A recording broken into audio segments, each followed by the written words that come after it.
The third one in our things we need to do is competence framework. So we've done this. Now we'll go to competence framework, which is the third one to achieve personal effectiveness. Competence framework.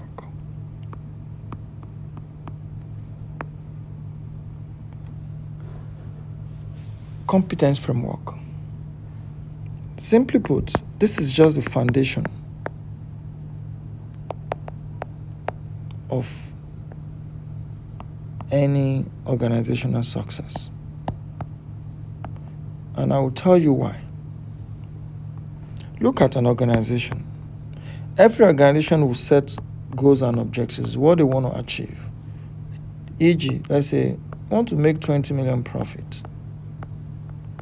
Organization cannot do it by itself. Yeah?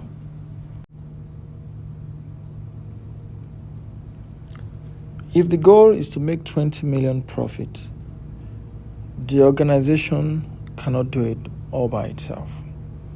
The organization needs people to do it. So you need people to achieve that goal. But the question I'm going to ask you is, what type of people do the organization need? The organization needs the right people, not just people. Right people. Now, what competence framework does is a competence framework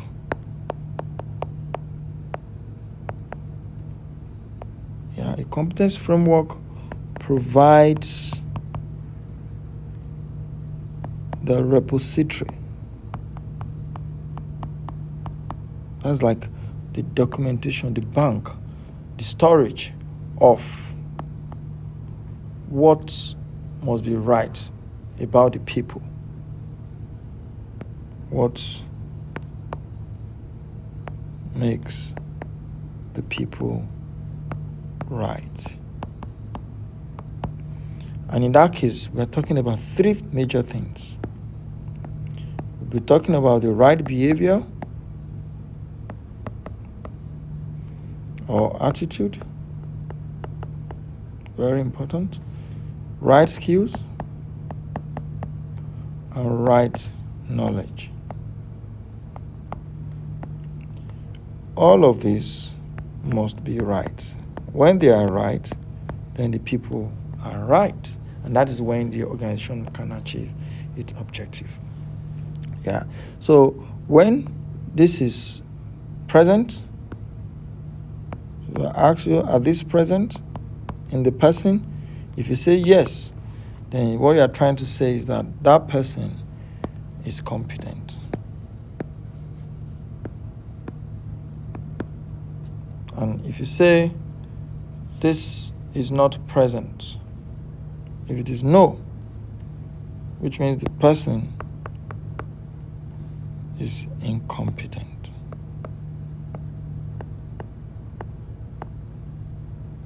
And incompetent means cannot do the job.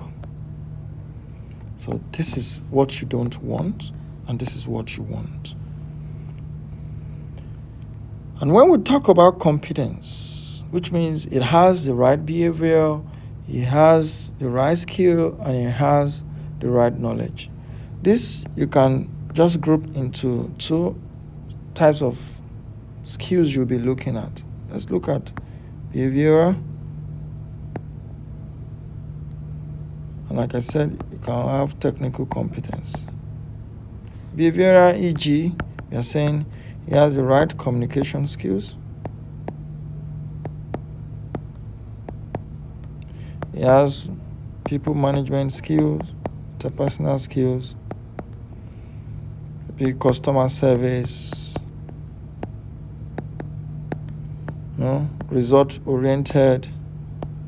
Every organization wants results-focused individual.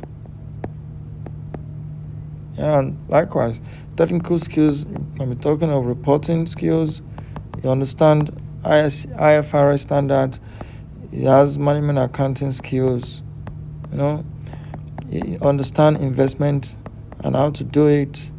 You can use Excel very well. All those are technical skills, and these are behavioral kind of skills. So in summary, I would say that when organization know what, and let me put it down this is my thought, yeah, to summarize it, so that you know how important your competence framework is.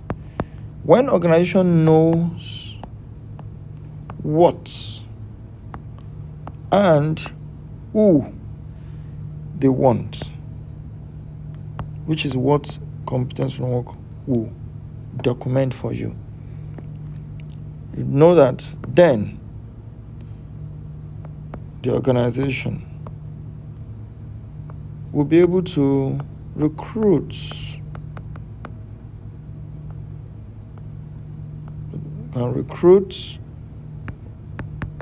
right people, and with that they can prioritize resources, because they have recruited very well, then they won't have to be training too much people that don't have the right skills or attitude, or fire people, start recruiting again, spending money on recruitment. But they can recruit the people that are teachable, that they can really grow and develop. That is it about competence framework. I move to the next one. Remember where we are coming from. Let me remind you again. How to be personally effective. Communication important. PDP important. Competence framework dealt with. Now let's talk about time management. Very important. This part is not just for the exams, but also for you. Remember, it's personal effectiveness. So you also need to learn this and let it impact your life. All these things I'm talking about on personal effectiveness. What is time management? So we know time management is going to be critical if you're going to be ever effective. A good time management is just your conscious, how do I put it? So let's say conscious use of time to maximize output.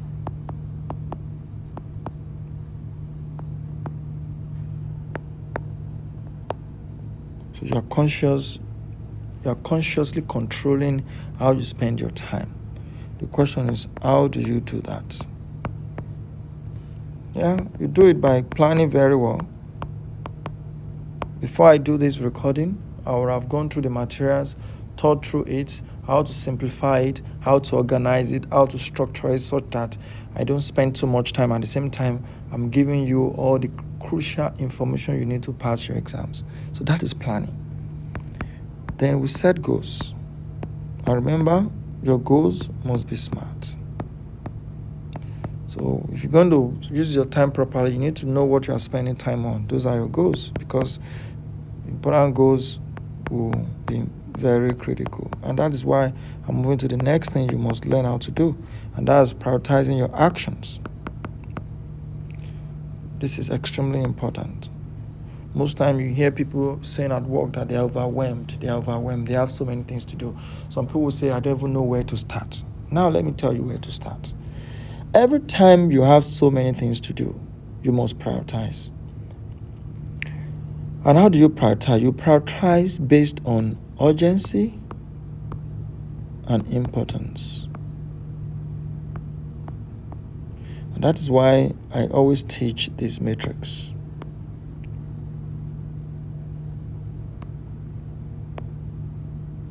I put urgency on y-axis and importance on y-axis, on x-axis. Low importance, high importance. Low in urgency, very urgent. This is the first thing you must do, because it is very important and it is highly urgent. Once you have done that, you see that you still have high importance here, though low importance but high urgency rather here. Then you want to deal with this first. This one, you do it now. This is what you must focus on now. This one, you delegate it. Then This is your third one you consider. Schedule it for when it is conducive for you, because it's important. However, it is not urgent. So you schedule it for future. This one you can ignore. Except you have time to waste, then it's the last thing to consider. Because it's not important and it's not urgent. Very important. That's how you prioritize anything. This matrix is important even in your real life beyond you writing exams. The next thing you must do to achieve good time management is to focus on one task at a time. Focus. Once you identify the urgent items, pick it one after the other. Forget the number of things you need to do. You have prioritized. Once you have prioritized, just be picking it one after the other. In as much as you are picking it one after the other, you are making progress, and that will keep you going, and you'll be less overwhelmed. Okay, the last one is to stay organized. And there's a section in the syllabus that talks about organization skills. Very important.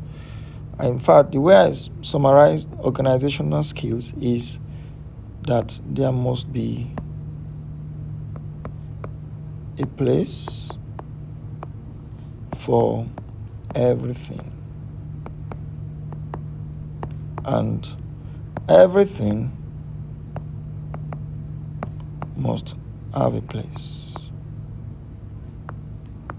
So if in a department we say our stapler will always be beside the printer, we all know that that is what we're going to be doing. So that anytime I need to use a stapler, I just walk down to the printer and I use my stapler. I don't need to be asking the 20 people in the room, where is stapler? Do you have stapler there? That is waste of time. So organization helps you to save time on searching for things unnecessary. So you save time. And that is a good time management skill. Yeah. So we know time management is very good. We all want to do it. However, why do people struggle? You need to know why do people struggle with time management. What are the issues? Number one thing is competence. A lot of people, if they don't know what to do because of ego, they try, but they lack competence. No skill, no ability, no capability. It will take time because they will struggle and eventually probably they cannot even get it done. Likewise, people might just have so much to do. And if you have huge workload, you might get overwhelmed except you start learning how to prioritize. So workload might also be there. Some people struggle to delegate because they don't trust others to deliver. So poor delegation.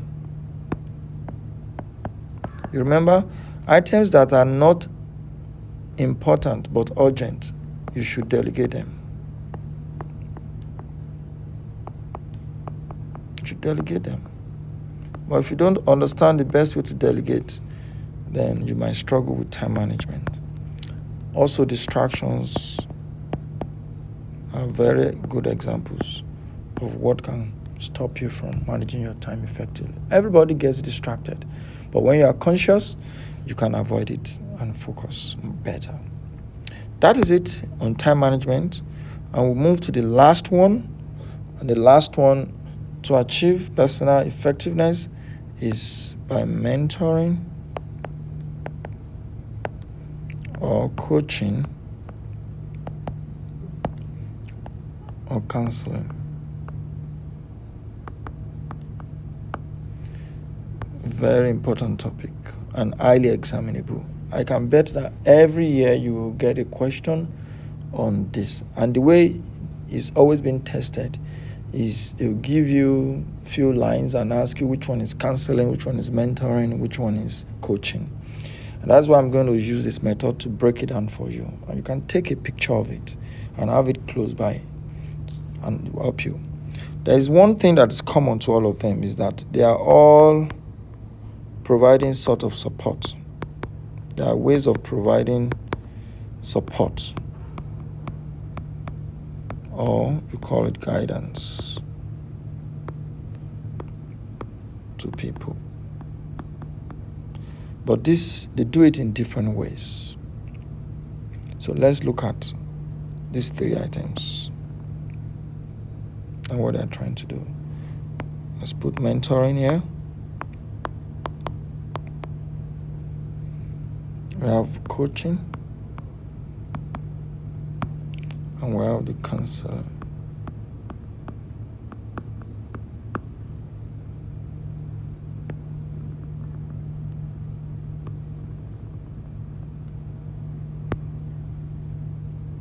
So, this is where I'm going to look at it. What are these things? They focus on different things. Mentor will focus on the career progression of his mentee. So this is focusing on career progression. So very generic. So it's a general focus, not on one thing, it's general.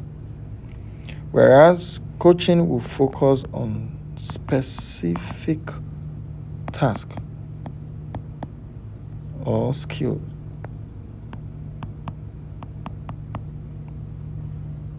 Yeah? So it's specific, it's not general.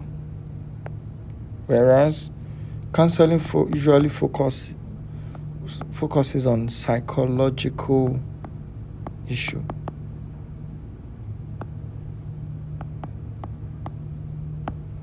Depression, people struggling with how to manage their finances and run into problems, maybe a drug addict or usually mental health. Yeah. Another way to distinguish or know the difference between them is the duration. Mentoring is always a long time. Coaching can be short term to medium. Likewise, this one is also short time. Let's take note.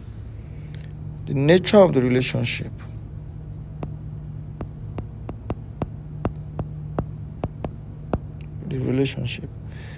Mentoring is usually informal. Sometimes they even go out together, hang out, just to have a gist or a talk over a drink or eating restaurant, go out, do things together. Yeah, but coaching is very formal and structured.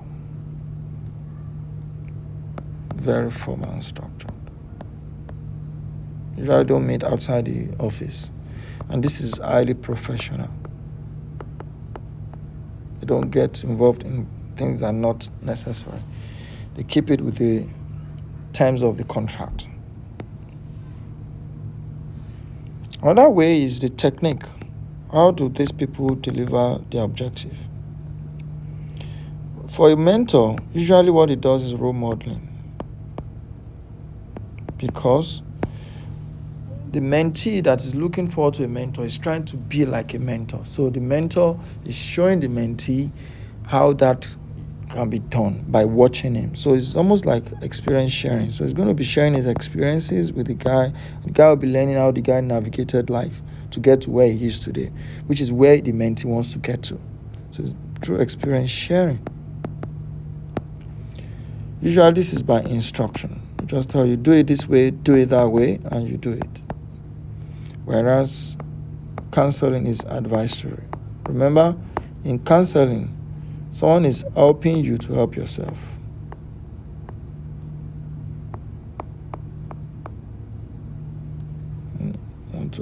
To help yourself.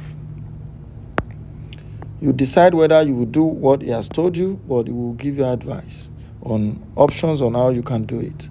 So you are being helped to help yourself. It's not going to tell you what to do. It's just going to give you options of what you can do. You will choose what you want to do and you will decide. So that is the summary, and you must be able to break this down, understand it, because you will be tested. I can tell you 100% sure you will be tested on this. So if you want to take a picture, get a picture of this. Put it on your phone. Probably you are in transit, you are in the bus, you are taking a walk. Take a look at it. Yeah. And if you like it, please like the video as well and share with your friends.